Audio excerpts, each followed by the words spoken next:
গাছগুলা নদীর পাড়ে জমি হয়, হ্যাঁ গাছগুলা করে ভিজেছে, শাক বলে খায় খায় একবারে নষ্ট করে ফেলাইছে। চল জমি দখল করা লাগবে। চেয়ারম্যান সাহেব, গরিব মানুষের জমি দখল করা কি ঠিক হবো আঙ্গরে? কাট কাট কথা বল। চেয়ারম্যান নাকি তুই না আমি? আমার চেয়ে বেশি বোঝো। আমি যা করতেছি চুপচাপ শুনবি। আচ্ছা চেয়ারম্যান সাহেব, ঠিক আছে।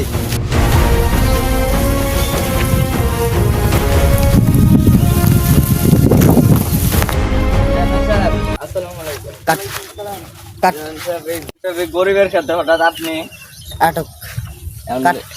সাহেব এই কথা আপনি কি করেন? এই জমি দেয় আমি আমার পরিবার চালাই, এই জমি যদি নিয়ে নেন তখন তো আমি খাইতেই পারবো না, 3 বেলা খাইতেই পারবো না। চেয়ারম্যান সাহেবের কথা আজকে এই মধ্যে এই জমি খালি করা নাকবো, জমি খালি করা নাকবো তো নাকবই। কাট।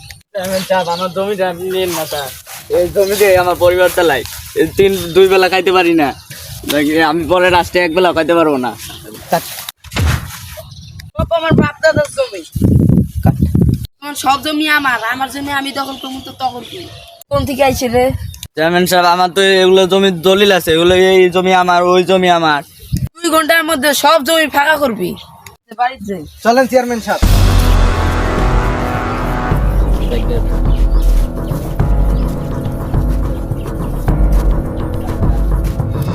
চেয়ারম্যান সাহেব যদি এই জমি নিয়ে যায় এখন আমি কি করবো? যাই দেখি বাড়ি যাই।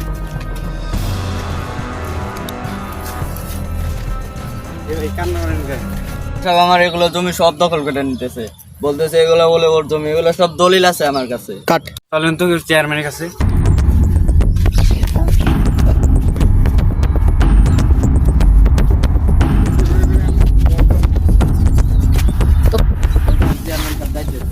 চেয়ারম্যান সাহেব, চেয়ারম্যান সাহেব, কে মনে হয় ডাকতেছে চেয়ারম্যান সাহেব? চলেন তো দেখি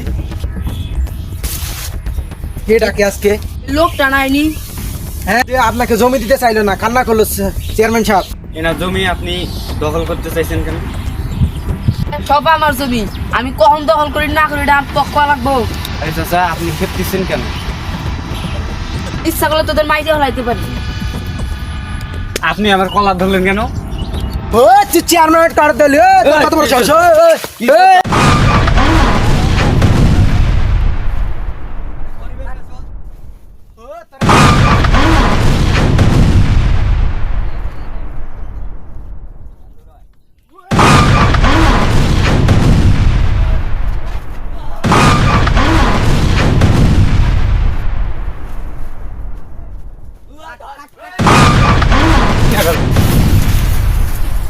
আসসালামু আলাইকুম গাইস, ভিডিওটা কেমন লাগলো কমেন্টে বলে যাবেন, লাইক কমেন্ট শেয়ার করে দেবেন।